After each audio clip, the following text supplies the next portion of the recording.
ข้าวซอสมาฮอดเมืองจีนแล้วนะทุกคนเนาะที่นี่ยังอยู่ยังจันทน์อยู่มาฮอดเมืองจีนละไวอีหลีคนเบิ่งดูพามาได้จังไดเมืองจีนทั้งนั้นจ้าเดี๋ยวเราจะคุยให้เบิ่งเด้อว้าวนี่มันบ่โฟกัสเนาะเด้นี่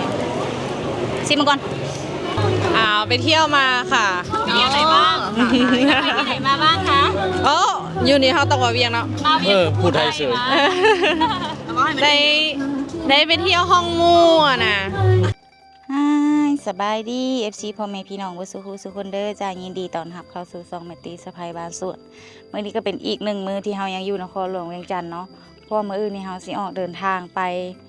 สวรรณเขตจ้ากลับบ้านคือเก่ามื้อนี้ละเฮาสิถือโอกาสพาทุกคนเลาะชม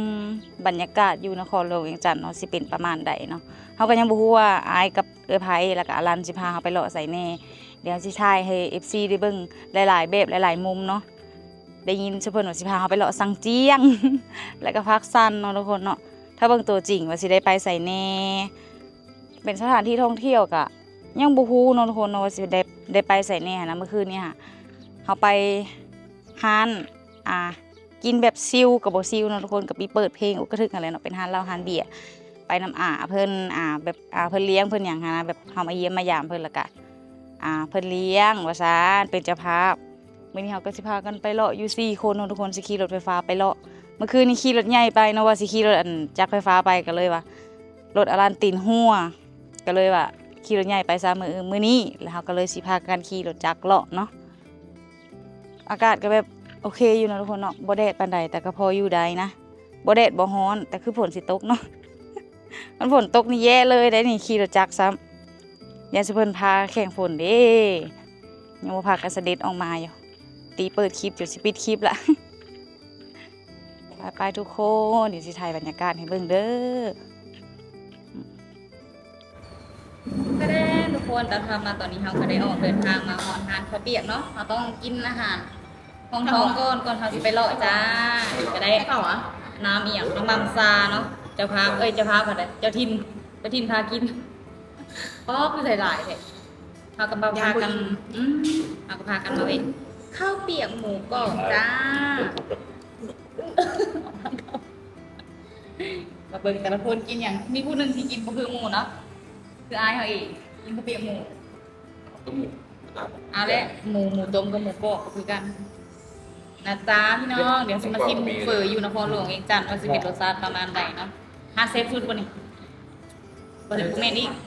เซฟสำหรับผู้หมักป่ะเจ้าจะมาอยู่พาไปกินข้าวเปียกป่ามันยังเก่า เนี่ยหมูคือเก่าโอเคก็วงไหนก็ตอนสุดท้าย ตอนเคยผิดหวังป่ะแล้วก็เริ่มมาอย่าง แก่กัน อันนี้หมูบอกให้เขาเฮ็ดไปเปื่อยเลยเด่นเราจะถามได้ว่าบุมีเขียวมั้ซิมมันก่อนนะทุกคนเนาะบทันได้ปรุงเลยนี่แต่อยู่ใส่น้ำตาลนิดนึงเนาะตาลกับมะเขือพ่อคอยนะก็ไม่ได้ปรุงอย่างไร ได้ หน่อยหนึ่งค่ะดิตักมันจะไปแล้วมันจะเผ็ดกันมันเผ็ดวะนี่ มันเป็นกามหมด โอ้มันเป็นข้าวหมูเลยเนี่ยร้านอาหารไปกิน ใส่ข้างใน บอกหมู ร้านไปเรียนภาษา หมูเผ็ดแห้งวะนี่ รู้แล้ว เอาเผ็ดข้าวหมูเนาะทุกคนเนาะลองก่อนเผ็ดแห้งนี่ดิตักเลยคือบอกจนลงละบอกมันลงมาเป็นฉันเป็นยังผักเผ็ดหมูกรอบนะทุกคนน้องเขาก็บอกเคยเห็นเอาเมียนะหมูกรอบผักเผ็ด แล้ว กินตอนที่บ้านเขาจะบอกเคยเห็น ป้าตอนเลือดเราก็มาเยอะไงนะไปสกินไทยมากตอนเลือด ใช่ไหม เอาเด็กแมวรับไปเนาะ มาเลยนะพอมีเพื่อนที่จะไปกินรสชาติ ป้าก็3 ตอนคนเดียวเลย4แล้ววันนี้ เป็นอะไร 4 ตอน4 ตอนเดียวกินถึงวันเด้อขอเพลงตัวนี้พี่ได้ของกินดิโอเคพี่น้องเดี๋ยวนะคะจะมากินข้าวเปียกเมีย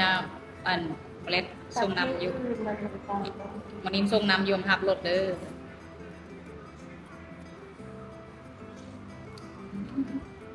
โอ้ เขาเป็นน้ำมันดิ้นมาคันเด้อ อืม เด้อเลยนะคันเด้อ เนาะเขาก็มี เดี๋ยว ค่ะ เราเมื่อไหร่ก่อน ค่ะเปลี่ยนซื้อใครเลย เอาเงินแล้วช่วยแล้วเอาเงินเจ้าของรถน่ะเอาเคยพี่น้องไปขออนุญาตกินก่อนเนี่ยกินแล้วเขาสิไปสตอกระทะเบิ่งนำกันนะพี่น้องเด้ออันนี้มาเวทานกระเปียกแล้วก็ลงจัดจ้า เดี๋ยว ว้าวชีวิตในเมืองค่ะรถลายรถลายเป็นไงรถลายลาย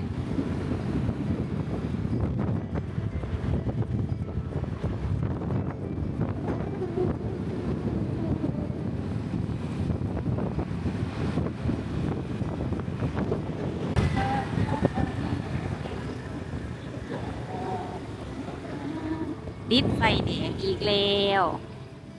คือสีเขียวเฮากระแดงอีกแล้วออกเลยตากแดดออกมาดิแดดนอน ไปเลย ว้าว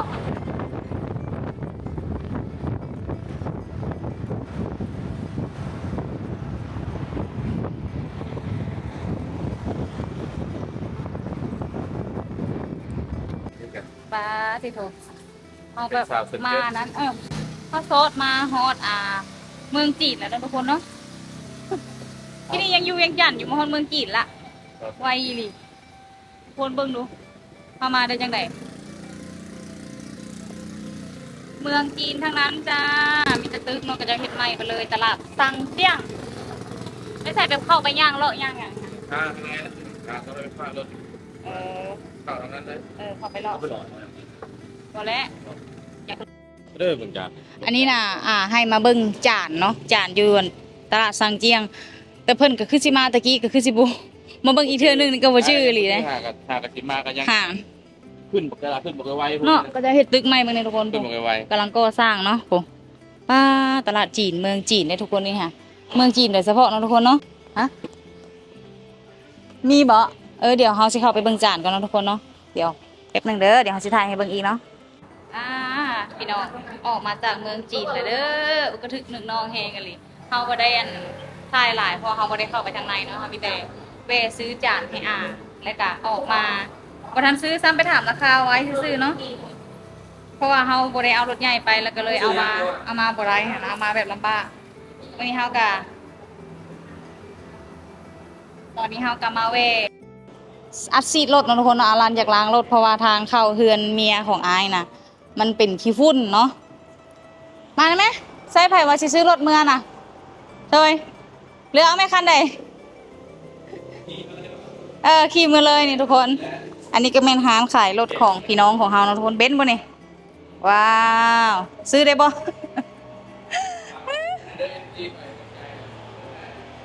น่าสนใจอยู่นะแต่เราไม่มีตังค์ร้านขายรถเป็นมันก็น่าจะเป็นรถมือสองเนาะทุกคนเนาะเด็กแต่ว่าสภาพผ่านมือหนึ่งผลแล้วเนาะยังเหลื่อมอยู่เลยเด้นี่โอ้เบิ่งความเหลื่อมจากหลอดไฟสะท้อนใส่เนาะอันนี้ก็เป็นร้านขายรถของพี่น้องเฮาเองแบบก็จะมาฝากกันขายเนาะโอ้ถ้าใครสนใจรุ่นอื่นก็สามารถแบบส่งมาถามได้เนาะพอมีหลายรุ่นอยู่พอมีรุ่นที่อยากได้ก็คือหาให้เนาะโอ้เลิศอลีแพงสุดเท่าไหร่นี่แพงสุดเท่าไหร่ ฝากนะ นี่เจ้าของร้านนี่ เด้อแพงสุดเด้อ แพงสุดเลยนะคะว่าอายุเขาก็มักอยุตัวนั้น มักอยุบ่มีเงินซื้อ อันนี้ก็เป็นลูกของเนาะ จักหน่อยเด้อ นี่ 39,000มาเอาเนาะ 39,000 แม่นผู้ใดขายได้ให้1,000 เหรียญเด้อคันนี้เด้อ อะไรโอเค เอาแล้ว มาสมัครเลยได้ดีใจขึ้นเลยได้1,000 เหรียญนี่ค่ะอันนี้แม่น39,000 เหรียญเนาะทุกคนเนาะแต่ว่าสิรุดได้อยู่ที่บ่หรือว่าราคาตายโตเลยเบิ่งสิปิ่นกองหลังให้เบิ่งเนาะ ก็อยากได้1,000 เหรียญค่ะลูกค้า มาให้ลูกค้า มาเด้อใครอยากแบบว่ามาลองก็ได้เนาะคนน่ะเอาบูสเปคมันเอามาว่าคร่าวๆดู โอ้ รีวิวเลยล่ะเนาะ ตัวนี้หวา จ้า ตัวนี้อันเป็น e-card เด้อเป็น e-card เป็น e 300L ตัวใหญ่สุด ตัวยาวสุดตัวท็อปสุดเลยแมนอันนี้หาก็ได้มาวันเสาร์กำลังอนามัยอยู่นี่ดิแมนกำลังอนามัยอยู่แต่ว่าเบิ่งสภาพโดยรวมโลดบ่มีต่ำบ่มีปีนนี่สีกำงามๆแมงวันจับกันตกพุ่นแหละเหลื่อมมิ่งแมนสีภายในรถนี่ปรับได้เลยอยากได้สีอย่างปรับเอาเลยแมนหนังสือร้อย ต้องมีคนสนใจเนาะ แมน อยากได้กัน ตัวนี้อยู่ถ้าเห็นกับเจ้าพูดขายแท้ๆบ่ฮอด10 คันส่วนหลายมีแล้วกับเจ้าจะเอาไว้ขี่แมนถ้าคนขายนี่ประมาณ5 คันนี่แหละในประเทศลาวเนี่ยแต่ว่าคันนี้ยังไม่ได้โพสต์เท่าใด มีหวังได้กินนะ คันนี้ยังไม่ได้โพสต์เท่า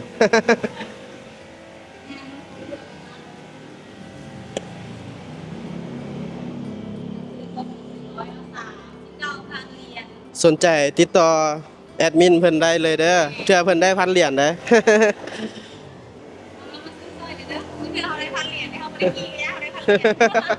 โอเคประมาณนี้เนาะคนเนาะมาเวทักทายอายแล้วก็มาเวล้างรถเลยหัวลันล้างรถอายเพิ่นแบบเห็นรถขี่ร้ายแล้วก็บ่ได้เพิ่นอยากล้างอยากหยังค่ะนะ ล่างรถที่เวียงจันทน์ ล้างรถอยู่เวียงจันทน์ไปใส่ก็ต้องได้ล้างเนาะเพราะทางมันเป็นขี้ฝุ่นทางซอยเข้าบ้านของเมียอายนะก็เลยจำเป็นอยากล้างค่ะนะยันหมูเนี่ยมันขี้ร้ายว่าซั่นเอาตามใจเพิ่นซะประมาณนี้เด้อทุกคนเด้อนี่ป้าทุกคนอันนี้แม่นเส้นทางของบึงธาตุหลวงเด้อบ่อนคนแล่นบ่อนคนย่างเนาะรถแล่นก็ได้อยู่โอ้แม่นบ่อนออกกำลังกายตอนแรงเนาะปกติน่ะตอนแรงคนจะเต็มอันนี้ยังบ่ทันแรงเนาะทุกคนหากันประมาณ 4-5 โมงแล้วก็มาทางนี้กับอันนี้ก็เป็นตึกเนาะทุกคนเนาะอันนี้เป็นบึงไม่ได้นี่โอ้เฮาพัดว่าบ่อนั้นทางนั้นทุกคนเนาะเฮาสิบ่ได้เข้าไปในสวนสนุกเพราะว่ามันมีค่าเสียเข้าเฮาบัดบ่ได้ลิ้นเด้มันเสียเวลาเฮาอีกเฮาสิไปถ่ายบ่อนอื่นให้ทุกคนได้เบิ่งนํกันเนาะให้เบิ่งคร่าวๆกับประมาณนี้เนาะทุกคนนครหลวงเวียงจันทน์ฝั่งนั้นก็สิเป็นแบบโซนอีหยังขายอาหารการกินหั่นนะเฮาพัดก่ายมาแล้วลืมถ่ายเมื่อกี้นี้คุณนั่นโอ้แม่นเลยนะตูบน้อยๆๆๆเรียนกันแล้วก็มาฝากนี่ก็สิเป็นตึกเป็นอีหยังเนาะโอ้เลิศๆเห็นตัวจริงงามแฮงบ่ฮู้ว่าตึกหยังอันนี้นะบ่ฮู้จักชื่อคือสิเลิศแฮงสิจะเป็นแบบประมาณแบบคอนโดบ่รู้ว่าห้องแฮมบ่เนาะเฮาก็บ่แน่ใจแล้วก็มาฝากนี่ต่อหน้าบนทางเส้นทางทุกคนก็สิเป็นแบบสวนสนุกเนาะแบบสวนเด็กเล่นเด็กหยังหั่นนะบอนพาลูกพาหลานพาอีหยังมาเล่นเนาะเด็กพวกสีชมพูเดี๋ยวจะซูมให้เบิ่งเด้ถ้าจะบ่ได้เข้าไปเนาะทุกคนเพราะว่ามันมีค่าเข้าแล้วก็มันเสียเวลาเฮาไปทางอื่นเพราะว่าเฮาเข้าไปเฮาก็บ่ได้ลิ้นเด้ให้เบิ่งประมาณแบบนี้คร่าวๆเนาะทุกคนแบบบรรยากาศเส้นทางก็งามแฮงอีหลีเด้แบบเรียบแบบทางแคมทางก็มีต้นพงต้นพร้าวเนาะตอนแรกก็สิมีคนมาเล่นมาหยังหั่นแหละนี่สุเพิ่นก็ยังพากันเก็บรูปถ่ายรูปเนาะเดี๋ยวเฮาก็สิไปเลาะอีกบ่อนอื่นเด้อพี่น้องเด้อนี่ก็เก็บรูปเก็บหยังวิดีโอไว้เพราะว่าเพิ่นเอารถมานี่ก็คือแบบอยากมาถ่ายรีวิวบนวิวมันงามๆเนาะขี่รถจักรเลาะแบบชิวๆมื้อนี้มันบ่แดดเด้พี่น้อง นี่อันนี้เป็นมุมไกลๆเนาะทุกคนเนาะสวนสนุกเฮาขี่มาให้เบิ่งเนาะแต่ว่าเฮาบ่ได้เข้าไปเด้อเพราะว่าเฮาสิไปทางอื่นจ้านี่เข้าไปทางในก็คือสิกว้างแฮงอีหลีขนาดเฮาเบิ่งซ้ำนี้ก็ยังแบบกว้างแฮงพู้เลิศมากค่ะ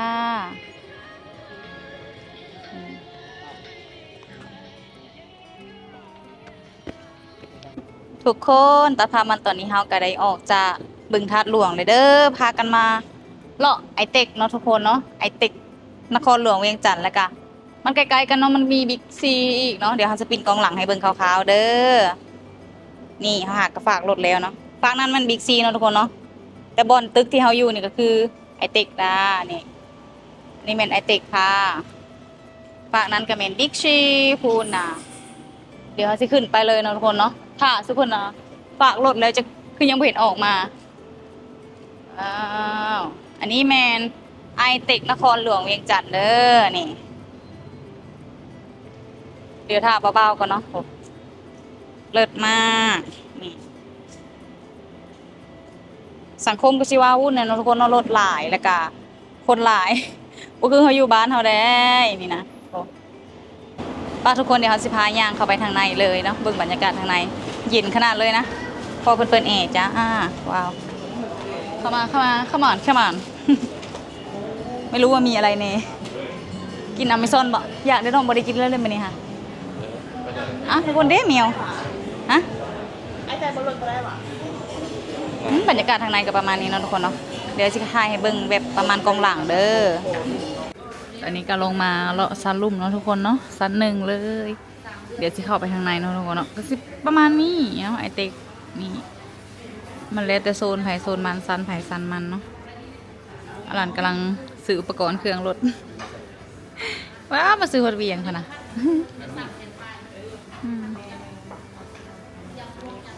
เดี๋ยวสิเลาะถ่ายเลยเนาะทุกคนเนาะบรรยากาศทางในไอเต็ก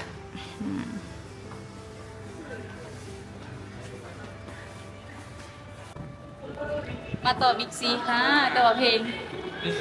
ใส่อยากบอก กินมื้ออื่นไหมกินได้เนาะ กินได้เนาะ หาแต่ละตุ๋ยให้กันโอ้ตาย อันนี้เป็นบิ๊กซีเนาะทุกคนเนาะบิ๊กซีอยู่นครหลวงเวียงจันทร์จ้าว่าชิบ่ได้มาเวทแต่ว่ามาเวทซะกระเทินมาแล้วมันอยู่ใกล้ๆกัน มื้อนี้เป็นมื้อของคุณเจ้านะเดี๋ยวก็จะไปหันไปนี่ครับบ่คือว่าบ่ได้เล่นหยังจังว่าเล่นสวน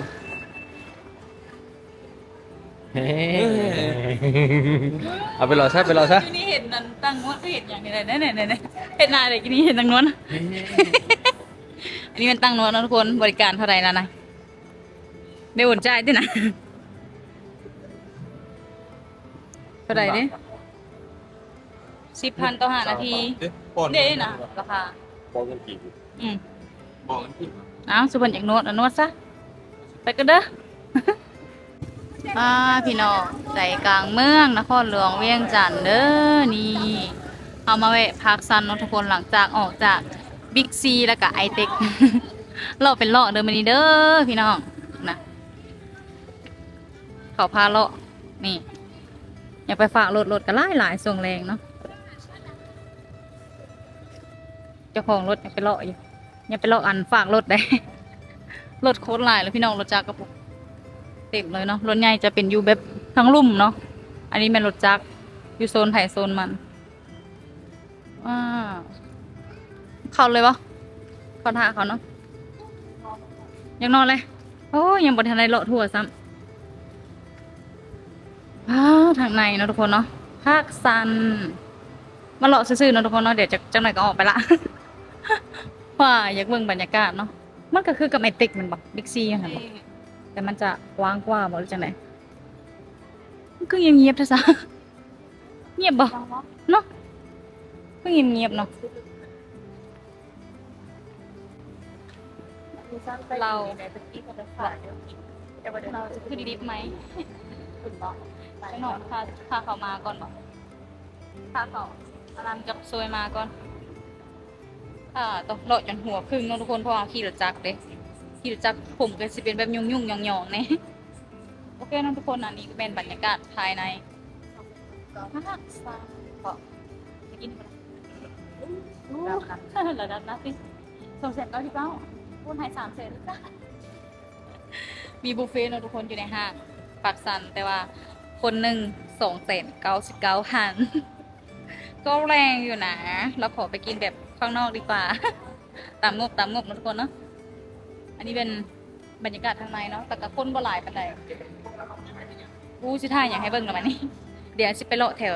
เข้มของแล้วก็สีหอมนะทุกคนเพราะมีผู้สาวเด็ดๆหลายแล้วก็มีอาหารหลากหลายเนาะถ้าเบิ่งตอนนั้นก็แล้วกันเนาะทุกคนเนาะอันนี้ก็ประมาณแปลว่าบรรยากาศภายในภาคซัน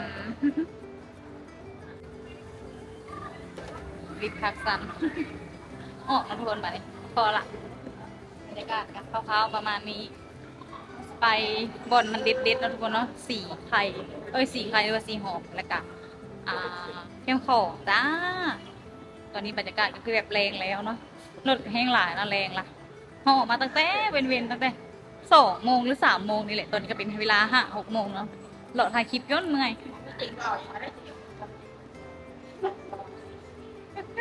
ไปทุกคนไปกันต่อ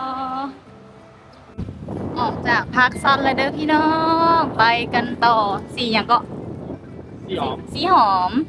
พาลันไปเบิ่งผู้สาวเนาะผู้สาวค่ะผู้สาวไข่อหย่างก็ ขายยังกับขาย ขายข้าวห่อไข่ไข่ห่อข้าว เขาบริการ แม่นบอกอย่าแหละครูได้ยังไง โอ้โหว่าไม่ถึง ป้าทุกคนเจอกันอยู่สีหอมแล้วก็แคมป์ของแล้วจ้าอันนี้ตาก็ส่งหาเขาอยู่ค่ะจะเพิ่นสิออกมาหาหรือบ่เนาะเพิ่นอยู่เอือนหมู่เพิ่นอยู่ในอพาร์ตเมนต์หรือว่าคอนโดเนาะอยู่ในหมู่เพิ่นมื้อนี้จะเพิ่นสิเมื่อนำเฮาบ่หรือเป็นจังได เจอกันเท่าแต่วันนี้ทั้งที่มา2 มื้อละติดไฟแดงอีกแล้วป้าทุกคนบรรยากาศแคมป์ของตอนแรงเด้อดีเด้อเดี๋ยวเขาสิปิ้นกล้องหลังให้ทุกคนได้เบิ่งนำกันเลยยาวๆเด้ออันนี้แม่งแคมป์ของนครหลวงเวียงจันทน์จ้าพี่น้องว้าวเอามีมาเด้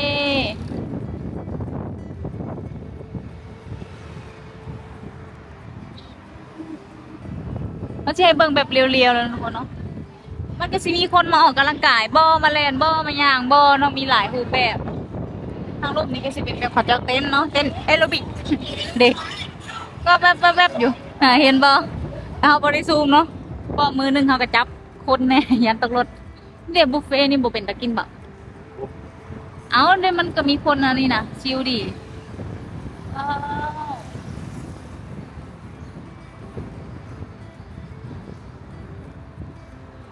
เทเตอร์มือใหม่งามเด้รถเรานี่เนาะไฟฟ้าป่ะนี่ จะจ่ายประมาณ อ๋อคิดว่าไฟฟ้าน้ำมัน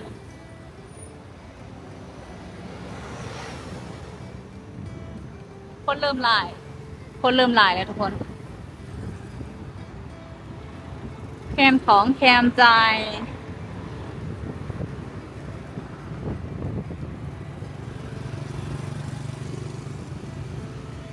นี่ เก่าวัน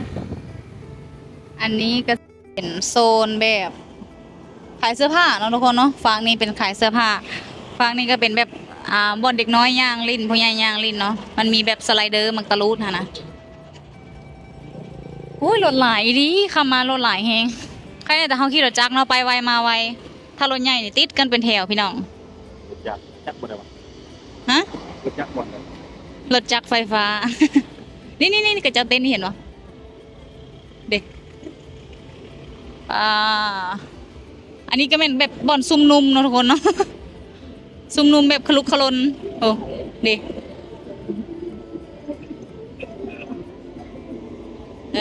พี่น้องเลิศนี่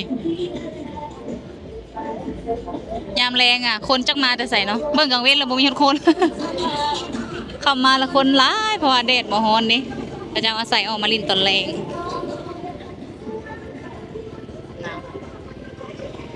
อ้ายคือไปหดจอดหั่นวะนี่แหละจอดเท่านี้ล่ะเดี๋ยวหาบอลจอดกันทุกคนเด้อนี่น้องขาวมาเสิร์ฟสายยวนเค็มของเนาะเทปอ่ะ งามอ่ะ งามปะ อะไรกี่นาที ปั้นเองเลยได้นี่ปากเราเลยกันยังลงไปย่างหล่อนี่ น้องไปรอแล้ว เพิ่นจะไปใส่ มันก็ไปไทย เอ้า ได้บอกนี่ก็ได้ จอดฟรีว้าวคือรถแท้ มาดิป้าผู้บ่าวเพิ่นว่ารถไฟฟ้าเทอีหลีว่าจอดฟรีก็ได้ว่าซั่น น้องให้จอดฟรีเลยนะ ก็ เท่อีหลีว่าซั่น ดีอยู่แล้วดี เพิ่นจะให้โซเด้อ้าวโซแม่ของน้องตกวันนี้นะบ่ตันทางเขาเจ้าวะโอ้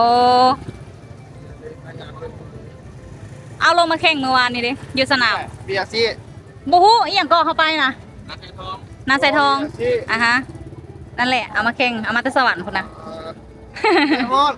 ร้อยบอก 200 เกิน100วันนี้ เอาไปไหวหรอกพยายามมันรุดออกจาก เกือบบินนะโอ้เขาให้จอดฟรีเลยเนาะน้องมาจอดฟรีเลยรถงามมาสั่นโซ โอเคขอบใจเด้อ ฟรีปกติป่ะ ตั้งให้เลย เลย ให้จอดโซยได้นี่ผักแท้สติกเกอร์บ่มีให้อันนั้นบ่เอาเลยลืมเอามาบ่โอเคป้าไปรอบปะนี่เขาจะพาเลาะแก้มของเนาะทุกคนเนาะบรรยากาศก็คือแบบเลิศกว้างขวางแหงเอ้ยจืดแล้วเนาะไม่ได้เคี้ยวแห้งแล้วได้โซโลดพะนะ เอาเวลาเห็นรถเท่ๆเขาก็ยังแบบโอ้ มากเนาะ มากเท่ เอาแบบนี้มันบ่มีไผมีฮะเด้ความหมายอยู่ในลาวนี่เฮาเนาะยืนหนึ่งเลยเจ้านี่เด้ มีผู้เดียว ยืนผู้เดียว เมื่อวานนี้บ่แม่นแข่งผู้เดียวว่ะ เด็กผู้เดียวสนาม เฮา ผู้ สิ เดียว พากันเลาะแคมของเด้อพี่น้องเด้อบรรยากาศก็แบบรถหลายคนหลายแฮงเนาะทั้งรถทั้งคนหลายผมบ่สิข้ามไปก็แบบ อันนี้ไม่เท่าสิข้ามไปเนาะแต่ว่ามันรถหลายแฮง โอ้ยแรงว่ะ ปะเด้อ เปิดไว้แล้วนะซื้อไว้แล้วชั้นบนชั้นเลยชั้นสุดท้ายนะเด็กเอาว่ากระจายเงินว่านี่บนตึกเลย โอ้ยมีแต่พวกมากระไผวะนี่ ด้านฟ้าห้องง่ายนะฮะ มีแต่พวกขี้โม้เนาะโอ้ยนายเด้นี่อันพาดเส้นขาวนี่ก็ได้ข้ามเส้นขาวเนาะโอเคนะทุกคนเดี๋ยวฮันสิพาเบิ่งบรรยากาศทางในเด้อข้ามทางก่อนเด้แม่ซื้อให้มีงบ100,000 นี่บรรยากาศภายในนครหลวงเวียงจันทร์เนาะทุกคนเนาะอันนี้เป็นเค็มของจ้าเค็มของนครหลวงเวียงจันทร์อุ้ยนี่กระโตงงามๆเนาะเสือสุดอุ้ยสวย เลยสีชื่อให้ตัวเอง ตัวเองสวยดีได้นี่ก็เจ้ากำลังเปิดเนาะผู้เปิดผู้วันปิดบ่มีแล้วผู้ปิดบอกไปเลยนะพี่น้อง ตอนกลางเวียนมานี่เป็นเลยเป็นไปเลยเพิ่งเงิน แม่นแบบคือบ่มีอย่างเกิดขึ้นแม่นบ่แล้วขับมาแล้วจักมาที่ไส เขาปิดบ่ว่า ขับมาแหละทั้งคนทั้งหานเนาะหลายอุ้ยสุดนอนกันน่ะหักเลยอุ้ยตะมูตะมีแฮงนี่คือสวยแท้เห็นบ่แมว เว้ย เด้ อย่างไกลแล้ว สวยอุ้ยเซ็กซี่มาก อย่างไกล เบิ่งสิเวะเบิ่งนี่ อาจับให้นี่อุ้ยมาอยู่น้ำข่อยบอกเท่าไหร่นะคะขายไปได้ขายโตจังไดนี่บ่ได้แพงเลยนี่เซ็กซี่นี่ จะไปให้ค่อยนุ่งบ่ ไปแล้ว ว้าวสวยเลยลายเสือบ่ เซ็กซี่มาก แล้วลูกจะมาซื้อไหม ซื้อเองทุกคนเดี๋ยวช้อปปิ้งก่อนเด้องาม ไม้ตาม บอกได้บริกลับมาติหรือว่าอย่างเอาพุ่นเลยวะอันนี้จะไปไหนลองเบิ้งว่าสันลองแล้วกันนึ่งแล้วกันย่างเลาะเลยวะ เอาไป บอกนะเฮ้ยเบิ้งสุดโน้นก่อนนี่คืองามบอกว่ามันสิก่ายเลยนะนี่ ทางก็ขึ้นทาง นี่ทุกคนทำหากระเบิดงบไป380,000 อุ้ย500 บาท จะเงินมาได้ใช่เนาะจะเศร้าจะโศกบอกว่าสิมาแบบประหยัดที่สุดแข่งแล้วหรือเมื่อ อ้าวเพิ่นอยากอยู่ต่อเนาะ ใครอยากอยู่ต่อ เพิ่นหาแล้วเอาเงินมาได้สิมื้ออื่นมื้อเอาบ่มื้อก็ยันสิเพิ่น หมู่มื้อเด้ทุกคนตอนนี้เฮาก็ได้เลาะเนาะเดี๋ยวสิเลาะมาสุดนี่ล่ะกำลังชวนกันอยู่กับมาริตาว่าสิพากันไปใส่เฮาชวนว่าอยากนั่งชิวๆเพิ่นน่ะชวนไปอีหยังตุลี่อยู่ใส่ตุลี่หรือคือหยังอุ้ยบ่ไปเขาบ่ไปเขาบ่มักเขารู้สึกว่าค่อยเฒ่าแล้วเขาบ่อยากไปหานแบบนั้น แบบมันเป็นฮานแบบกระทึกแหงค่ะนะสำหรับเฮาแต่สำหรับผู้เขาม่วนเขาก็ม่วนเนาะ จะถึงพอแล้ว เขาก็กระทึกพอละเมื่อยน้ำอันเอียก็เสียงรถตอนเขาไปลงสนามเมื่อวานนี่กับป้าจนว่าหูมาออกมาแต่สนามหูดับเลยนะ สมองแบบหลอดแล้วตึ๊ด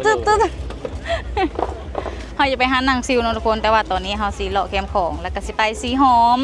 แล้วก็ไปกิซิดะประมาณนี้เนาะเลาะก่อน ไปชีฮอมนี่จะไปชีดาด้วย สีหอมมีสินดาดบ่แน่บ่มีได้ หมักตลอดชีดา อยากกินเด้มานั่งเด้ซุ่มนุ่มกันเด้นี่ทุกคนเฮาเลาะตอนกลางเว้นมินิหาใครเนี่ยแบบมันเห็นอีหยังที่มันแจ้งแบบอันนั้นหั่นนะพอคันค่ำไปกว่านี้ก็จะเปิดไฟแฮงเลย4 เครื่องก็แบบคนละเรื่องเลยนะเฮาซื้อน่ะอยู่ใน4คืองามบ่ออกไปเบิ่งตัวจริงแล้วมันจะเพี้ยนๆอะไรนั่นนึงได้เกิดแบบแมวมัก นี่เขาอยากได้เสื้อนี่ล่ะร้านเขาอยากได้เสื้อนี่ล่ะขี่รถจักรน้ำเจ้าเด้ใส่ขี่รถจักรคักได้นี่นะ เท่เลยแหละ ใส่ขี้รถจักร เราก็ลงก็ไม่ทำได้ อืม จัดเลยนะ จัดจังใดเงินไม่มีอู้นี่ลายเสือ มานั่ง อ่ะ ตอนที่เราต่อ เพิ่นสิหาบ่นั่งบ่ ออก ค่อยน่ะ เสียโตซ้ ค่อยน่ะม่วนเลยได้การได้มาเลาะไม่ได้ค่อยม่วน ำ คือไปนั่งเฝ้าหมู่กินเบียร์นำบ่ม่วน ถ้าแบบยืนอยู่ซื่อมันไหลไปเองครับ ให้อย่างไร คนนี่นะปล่อยนี่นะ คนบ่เคยเห็นเนาะ ทันยา โอเคนะทุกคนพักคลิปไว้ก่อนเด้ออันนี้บรรยากาศอยู่แคมป์ของก็สิประมาณนี้เนาะพอดีเลาะบรรยากาศซ้ำนี่โอเค นี่ทุกคนอันนี้ก็แม่นซอยของสีหอมจ้า เป็นซอยดั่งก็ว่ากันได้เนาะทุกคนเนาะแบบมีอาหารเด็ดๆผู้สาวเด็ดๆแบบอาหารแบบเขาจะอันผู้สาวง่ายๆมาขายอาหารหั้นนะสมมึงดังๆค่ะดิ เอาจะพาทุกคนเบิ่งเนาะแต่พี่สิบ่ได้จอดรถลงไปเพราะเราสิไปกินซินดาดก่อนบ่อยากเลาะแล้วคนเอ้ยเบิดแหงแล้วเฮาเลาะนี่ยังบ่ได้กินหยังเลยมีแต่พากันเลาะอย่างเดียวสิมีแต่แบบถ่ายคลิปให้เบิ่งแบบเรียวๆเนาะว่าบรรยากาศอยู่สีหอมประมาณนี้นี่ทุกคนอันนี้แม่นซอยสีหอมเลยอ้าวผักอยู่ข้างหลังก็สิประมาณนี้ คนกระลายเนาะ คนจักมาแต่ใส่ โอ้ อันนี้เนาะสีหอมทุเรียนนี่นะสาวขายทุเรียนทุเรียนมีตัวน่ากินนะหอมชื่นใจ อยากกินอย่างแบบมีทุกอย่างนะทุกคนเนาะ ฮะ โอ้ตลาดอะไร ให้เอาเข้ามาแล้วให้เอาเข้ามาอยู่วันนี้ ถ้าเข้าไปท่ายแล้วจะออกมา อ๋อบอกกันขี่รถนี้ออกไปเลยปะนั่นแหละ เดี๋ยวว่าจะเข้าไปนอกทาง ก่อนนะสิไปกินซินดายังจะกินหมูปิ้นหมูกรอบอยู่ เจ้านี่กินแต่หมูกรอบเนาะแต่มาละ จอย โอ้โหโอ้ยอาหารก็มีแต่ตัวแบบโอ้คันที่เข้าไปรอทางในก็บ่ไหวเนาะทุกคนเนาะคนหลายแฮงทานก็หลาย บูสิกินอย่างนี้ยังบ่คิดยากเพราะเขามีแผนสิไปกินซินดาก็เลยบ่อยากกินอย่างก่อนยันอิ่มก่อนซินดา โอ้ยน่ากินมากทุเรียน เบิ่งเอาเนาะทุกคนเนาะเบิ่งไว้ก่อน มีเงินจังซื้อ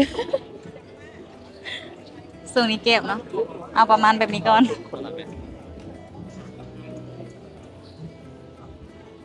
เขาเจ้าก็เนมรถเฮาเนาะทุกคนเนาะเพราะว่าแปลกแล้วก็จะบ่เคยเห็น ที่ว่ารถจักรมาแต่งเป็นรถไฟฟ้า เงียบไหม มาแบบเงียบๆเขาวะป้าทุกคนหลังจากเขาออกมาจากสีหอมเนาะเขาไม่ได้แวะเขาไปย่างเลาะซ้ำเพราะว่าเขาก็เมื่อยเนาะ มาเติมพลังก่อนขี่รถเลาะก็เมื่อยเพราะรถหลายแหงตอนนี้เขากำลังสิพากันแวะกินซีนดาดจ้าหมูกระทะปุปะ ไปเลยอ่ะมากินกันมากินกัน ขามทางก่อนยันว่าบรรยากาศแบบคนหลายเนาะก็สิได้อยู่แต่ก็สิมีเพลงติดลิขสิทธิ์อยู่เนาะเดี๋ยวเขาจะถ่ายให้เบิ่งคร่าวๆประมาณว่ามากินซินดาดอยู่ ช่องไหนเลยช่องไหน แม่ตี้สะพายบ้านสวน บอกไว้พวกพิมพ์บนแรปแรป ว้าวทุกคน อันนี้น้องแม่นนั่น ทุกคนเลย คนละหารวะเนี่ยก็ บริปิดสิ ก็ขึ้นเสยวะแล้วมีคนรู้จักเนาะไออาริตาเหรอรู้จักแต่อาริตา วันนี้นะเราอยู่วัน เอ้าเปลี่ยนตัวนี้ก็ได้นี่ทางนี้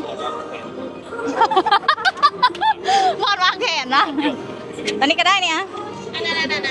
อ้าวตัวใดกันแค่นี้ ตัวนี้ ตัวนี้ป่ะตัวนี้ พอสิย่างให้มันสุกเลยสิโอเคทุกคนพักคลิปไปก่อนเดี๋ยวเราจะไปเลือกอาหารเนาะบรรยากาศอยู่ในร้านกับคนหลายแหง เรื่องโลดกินอะไรเบิร์ด โอเคเดี๋ยวเอาอาหารมาสิทายให้เบิ่งอีกเทื่อหนึ่งเด้อเดี๋ยวน้องกัน เย็ด จ้าถึงไว้ๆนี่เด้อหิวข้าว เอาของมาก่อน มาทุกคนเราสิมาเอาอาหารเนาะมันเป็นบุฟเฟ่ต์เนาะเลือกเอาเองเลย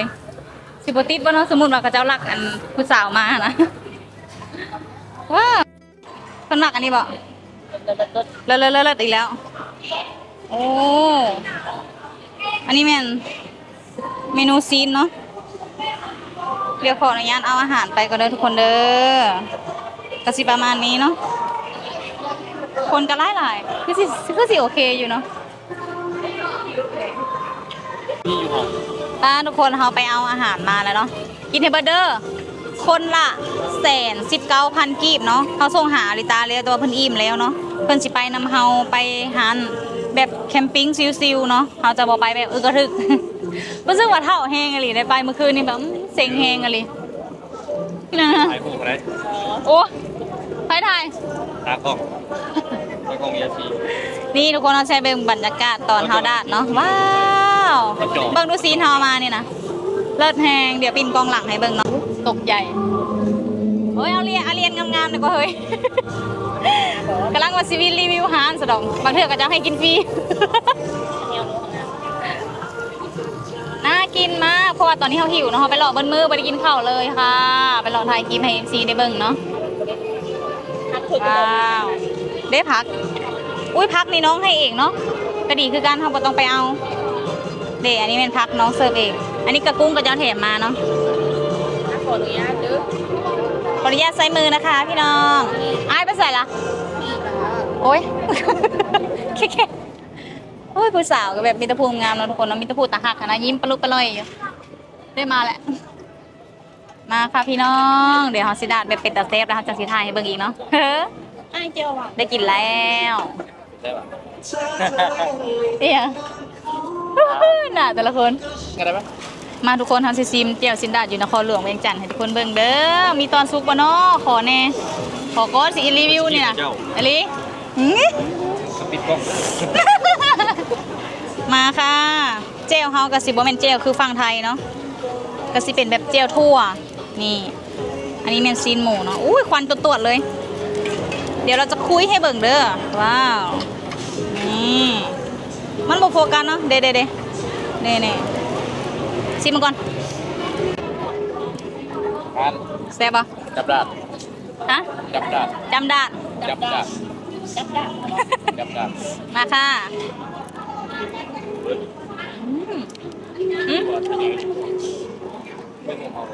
มันแซ่บด้วยเป็นเฮาหิวอะเอาแซ่บตั้งหิวเนาะโอเคนะทุกคนทานว่าที่เราผ่านก็คือแบบคนหลายแฮงเหมือนกับคนหลายเลยข้างในก็ยังมีอยู่เนาะ ขนาดมือมันจัด อร่อยค่ะแซ่บอีเนาะบ่แม่นว่าเขาหิวข้าวเลยเขาหิวทางแซ่บมาแหละได้อยู่อร่อยอูมามิขออนุญาตกินก่อนนะทุกคนเนาะเติมพลังแล้วสิไปต่อบ่ฮู้ว่าสิได้ไปใส่อีกถ้าเบิ่งนำกันเด้อนครหลวงเวียงจันทน์ยังมีอีกหลายบ่อนแต่ว่าเฮาคือสิเลาะบ่เบิดมานี่ขนาดได้ไป4-5บ่อนซื้อก็ยังค่ำละเนาะโอเคพี่น้องพาคลิปไปก่อนเด้อ4 คนแล้ว ชอบจริงเลย นี่ทุกคนตัดภาพมาตอนนี้เฮากะได้ออกมาจากหาดซินดาแล้วเด้อเฮาก็เลยได้มานั่งแคมปิ้งแคมใจจ้านี่กินอะไรเมนูกำลังมาเรื่อยๆเนาะตอนนี้เฮาสั่งต่ำมาก่อนอันนี้ก็เป็นหมูอายเนาะพอแล้วโอเคเดี๋ยวอาริตากำลังตามมาเนาะทุกคนเนาะตัวมาเวียง4 มื้อหาก็เห็นน้อง โอ้ยงาน ไปเสมาน้องไปเสมา ไปเที่ยวมาค่ะ ไปเที่ยวไหนบ้างไปที่ไหนมาบ้างคะ โอ้อยู่นี่เขาตกว่าเวียงเนาะ มาเวียง พูดไทยเฉย ได้ไปเที่ยวห้องงูอะนะห้องงูแม่นห้องงูแม่มูผัดข้าวเวียกซ้ำก็เลยนอนอยู่ห้องคนเดียวแล้วว่า อายในคนเวียงเอง แม่นว่ะสำเนียงมาถึกว่ะ เอาคือบ้านเขาท แหละมากอ่ะ ำใส่ในเมื่อคืนนี้ แต่มาแต่เวียงเนาะไปผักกับหมู่เนาะทุกคนอยู่ห้องหมู่ใกล้ๆเฮือนอาหั่นแหละ อีกี้เนาะ แม่นไปผักห้องเซากี้จังหวัดเซากี้เพิ่นก็ ผักผู้เดียวแล้วก็เพิ่นเหงาเพิ่นว่ามันอยู่น้ำมาหลินน้ำแน่มานอนน้ำแน่สินะขณะนี้เพิ่นยังบ่แล้วเวียกได้นี่ไปเวียกต่อแบบคล้ายๆคือแบบว่าเป็นเลขาแหละต้องติดตามเจ้านายเดี๋ยวเจ้านายไปนั่นไปนี่สินะซื้อในร้านซื้อใน ชื่อเหมือนอันนี้ ไม่ได้ม่วนบ่ ม่วนอยู่ม่วนไม่เมื่อยปนกันทักเลาะมื้อนี้ดีเลยมันประหยัดดี จะไปได้หลายบ่อนแบบสมรรถนะ ตำรวจกักอยู่บ่ บ่เห็นตำรวจ บ่เห็นจักคนเลย บ่เห็นเลย ถือว่าดีเนาะไฟฟ้านี่รอดเนาะในเมือง มันสิเป็นหยังได้จอด VIP อีกได้มื้อนี้ครับ เออ เขาบ่เก็บเงิน มื้ออื่นออกมาจากโมง แต่เช้าๆให้มันวิทย์เวียงจันทน์เนี่ยเพราะว่าทางมันโหด เอาเพื่อนพร้อมเดียวแหละเอาไปใส่เออ เมื่อค่ะ เอาจะขึ้นหาหน่อยนี่ เอาก็เดี๋ยวมาชิมเมื่อแม่เมื่อเองอะนะ บ้า มันจะสปอนเซอร์เฮาได้ จะคือว่าในนี้กับเฮา ก็เดี๋ยวกิน กั กั บบ จุ๊เจ้า เกน้ำพอทักทายน้องประมาณนี้เนาะ ยันว่าน้องอยากอยู่ละลาต่ออยู่ยัง โอเคนี่อาหารเขาก็มาแล้ว อาหารเขาก็เริ่มมาติดโตะละ เดี๋ยวจะกระดังเลยนะ เดี๋ยวหมู่น้องสิมาอีก2 คนไผ่หมู่เพิ่นผู้สาวบ่ผู้สาวบ่หมู่เพิ่นนะ ใช่ ว้าวแค่ เพื่อนแน่นาวี เพื่อนแน่หนอ โอเคแน่มาเรื่อยๆเนาะ เด็กแบบ เดี๋ยวต้องมาดังนี้